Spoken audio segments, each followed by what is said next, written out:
Students, आज की इस वीडियो में हम देखेंगे डू और डज को। तो यहाँ पे मैं इंग्लिश की क्लास जो लेकर आई हुई हूँ, तो इसमें जो हमारी फर्स्ट क्लास है, तो ये जो क्लास है ये डू और डज से स्टार्ट होगी।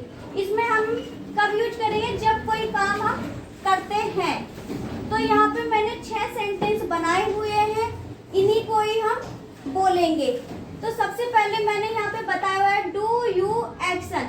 एक्शन क्या है? हमारी वर्ब है, तो वर्ब को हमने एक्शन का नाम दिया हुआ है, तो हम एक्शन यहाँ पे बोलेंगे। तो यहाँ पे मैंने कुछ एक्शन लिखी भी है, तो आप जब प्रैक्टिस अभी हम करते हैं तो इन्हीं एक्शन को हमें बोलना है। तो पहले मैं समझा देती हूँ आप लोगों को। डू यू एक्शन, इसका मतलब है क्या तुम कोई काम करते हो।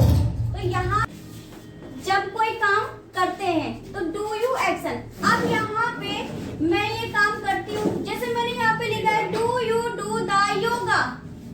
Do you do the yoga यानी कि क्या तुम योगा करते हो। इस तरीके से अगर मैंने कहा तो मैंने यहाँ पे क्वेश्चन पूछा कि मैं योगा करती हूँ, तो मेरा रिप्लाई या फिर तो हाँ में होगा या फिर ना में होगा। तो हम इसको बोलेंगे आई डू द योगा, मैं योगा करती हूँ।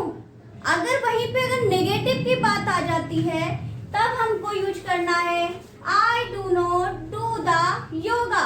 इस तरीके से हमें बोलना है। अब आ जाता है डज ही वाला। तो डज हम लगाते हैं जब हम थर्ड पर्सन की बात करते हैं। जब हम थर्ड पर्सन की बात करते हैं तब जब हम थर्ड पर्सन की बात करेंगे तो डज आएगा। जैसे कि क्या वह गाना गाता है, क्या वह पढ़ाई करता है। इस तरीके की जो लाइनें होंगी वो हमारा थर्ड पर्सन हो जाता है। पहला पर्सन जो होता है जो बोलता है, दूसरा वो होता है जो सुन रहा है, और तीसरा पर्सन वो होता है जिसके बारे में हम बात कर रहे होते हैं, तो उसको हम डज ही करके पूछते हैं। तो अब यहाँ पे आता है does he do the yoga, क्या वह योगा करता है। इस तरीके से अगर उसका जो लाइन है और वो करता है वो पॉजिटिव है, तो इस विषय में हम क्या करेंगे, उस जैसे वह योगा करता है, he does the योगा। यहाँ पे डज कैसे आया? क्योंकि डू में es को ऐड कर दिया है। जब भी थर्ड पर्सन की बात होती है और वो पॉजिटिव में होती है तो हम यहाँ पे es का यूज करते हैं। मैंने यहाँ पे लगा रखा है, एक्शन में es लग जाएगा तो ये डज बन जाएगा। वहीं पर नेगेटिव जब बात होगी तो आएगा he does not do the yoga. अब इसी तरीके से अब हमको प्रैक्टिस करनी है। सभी समझ गए? तो अब हम बोलेंगे do you do the yoga. I do you do the yoga. थोड़ा तेज से बोलो।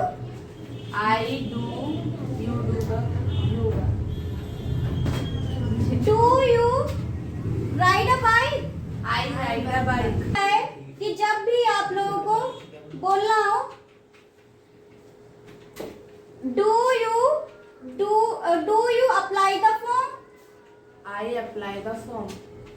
ठीक है, इसी तरीके से थोड़ी सी प्रैक्टिस और करते हैं। अभी मैं कुछ सेंटेंस कुछ लाइन बोलूंगी या फिर मैं यहाँ पे लिखते हुए चलती हूँ, जो आप प्रैक्टिस कर लोगे। तो यहाँ पे मैं ये जो सेंटेंस लिखे हुए हैं इनको बाकायदा आपको बना के भी दिखाती हूँ। जैसे यहाँ पे लिखा है सबसे पहले do you ride the bike. ये आप क्या करना है, या फिर तो हमारा पॉजिटिव में होगा या नेगेटिव में। तो हमें सबसे पहले पॉजिटिव में लिखना है आई राइड द बाइक। इस तरीके से सेंटेंस रहेंगे। अब आता है नेगेटिव में I do not ride the bike. इस तरीके से। अब आता है फोर्थ में does he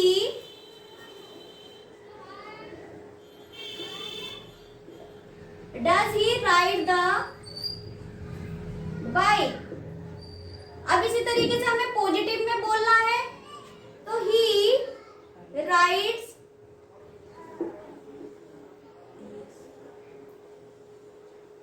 the bike, he rides the bike, इस तरीके से हमें लिख देना है। अब यहीं पे आती है, अगर थर्ड पर्सन जो है वो नेगेटिव में है तो उसको बोलेंगे he does not ride the bike.